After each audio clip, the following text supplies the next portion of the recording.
Տիկին դատախազ, դուք բավականին երկար ներկայացրեցիք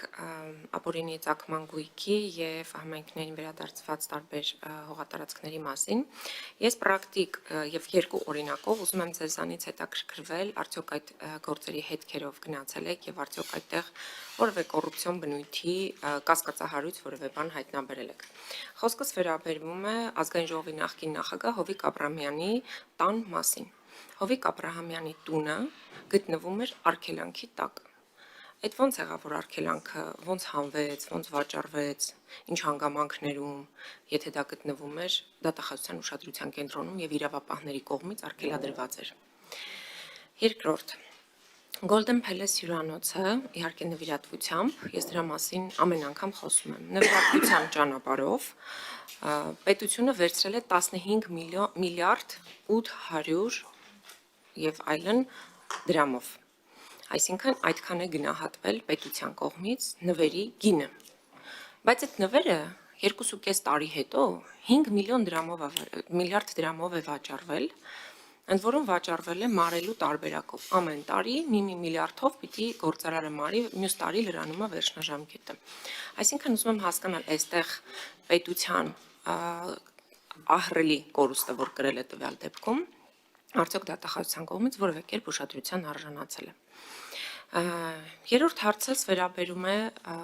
հայտնի այն գործին Սամվել Վարդանյանի, որի մասով բոլոր պետական պաշտոնյաներին իրավասու ես ուղղում եմ։ Սամվել Վարդանյանը ավտոբուսի մեջ վիրավորեց քաղաքացիական պայմանագիր խմբակցության արդեն նախկին պատգամավոր Հակոբ Ասլանյանին։ Վիրավորանքի համար արդարացվեց, խուլիգանության համար պատժվեց, ընդ որում հրատապ կալանքի տարակ, հետո դրանից հետո տնային կալանքի ենթարկեցիք Սամվել Վարդանյանին իր վարքի համար, իր ցուցաբերած արարքների համար, բայց Սամվել Վարդանյանին խոշտանգելու, ծեծելու, նսեմացնելու նրա արժանապատվությունը, բռնության ենթարկելու մասով այդ գործը ոչ տեղից չի շարժվում։ 1 տարի քննություն է գնում։ Օրեր առաջ ես նույն հարցը տվեցի քննչական ծառայության ղեկավարին, ասում է քննություն է գնում։ Մի տարի քննում են ու նույնիսկ չասեց, որ գործով կան մեղադրյալներ։ Տիկին դատախազ, դուք Հայաստանի Հանրապետության Սահմանադրությամբ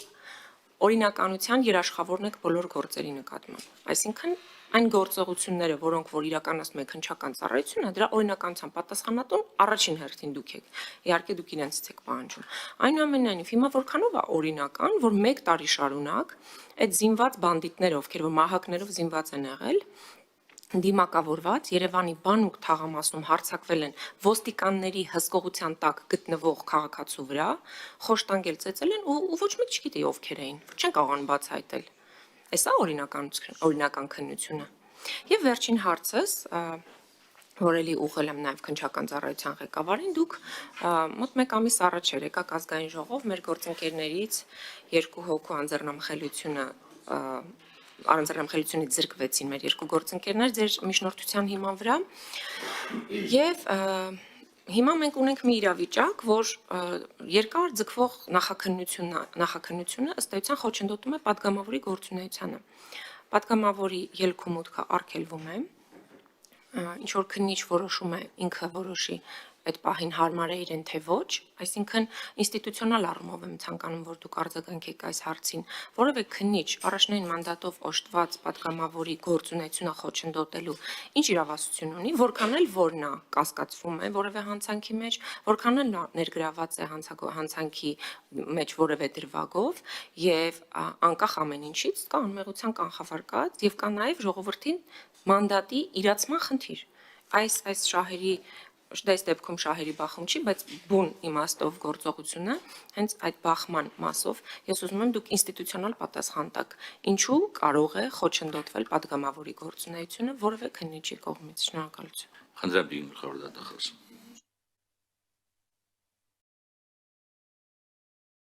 Շնորհակալություն Տիկին Թովմասյան հարցերի համար։ Հովիկ Աբրահամյանի տան մասով ընթացիկ վարույթ կա եւ այդ վարույթի վերաբերյալ այո 3 տարի Այո։ Եվ եթե ձեզ թափառույթի վերաբերյալ որևէ տեղեկատվություն հետաքրքրում է, կարող եք գրավոր դիմելու ստանալ, բայց հաշվի առեք, որ տեղեկատվությունները շատ փակ են եւ ես ավելի քիչ եմ հանդիպում լրատվամիջոցներում նախաքննական գաղտնիքի տվյալների առկայություն, ինչը ինձ ուրախացնում է, դա նշանակում է, որ նախաքննական մարմինները շատ ավելի ուշադիր են իրենց կողմից առկա տեղեկատվությունը, իրենց կողմից մշակված տեղեկատվությունը օրենքով սահմանված կարգով պահպանելու եւ հետագայում արդեն դատարան ուղարկելու փուլում հրապարակելու մասով, ուստի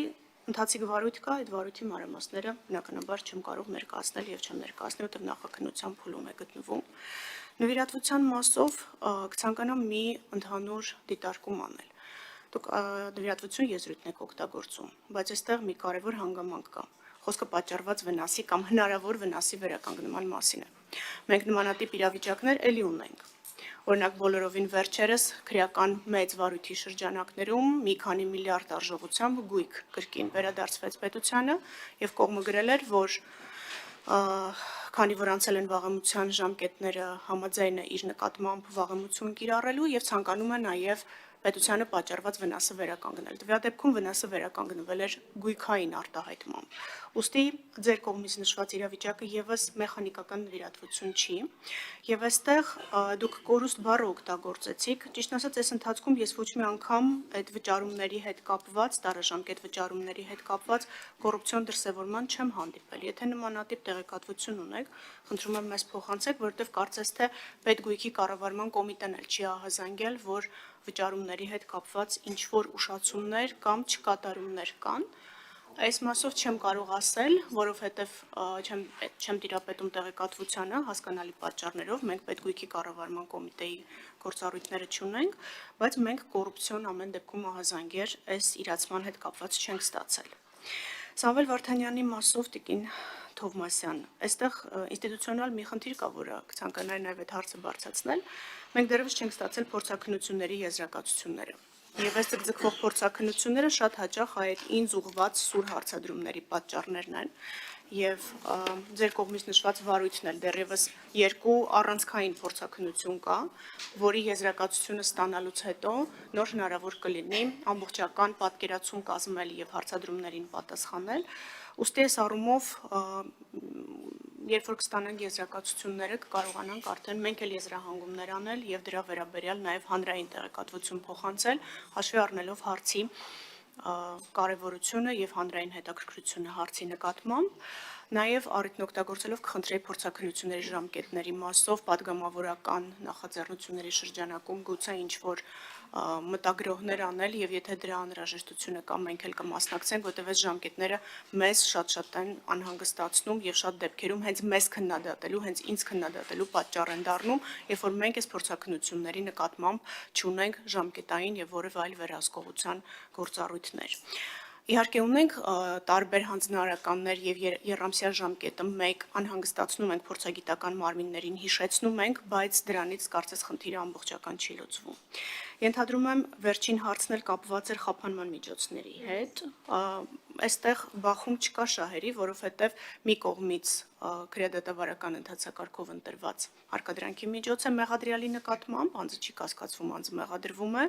եւ այստեղ գործունեության խոչընդոտի տեսանկյունից, եթե որևէ, իսկ մենք նման իրավիճակներ շատ ունենք,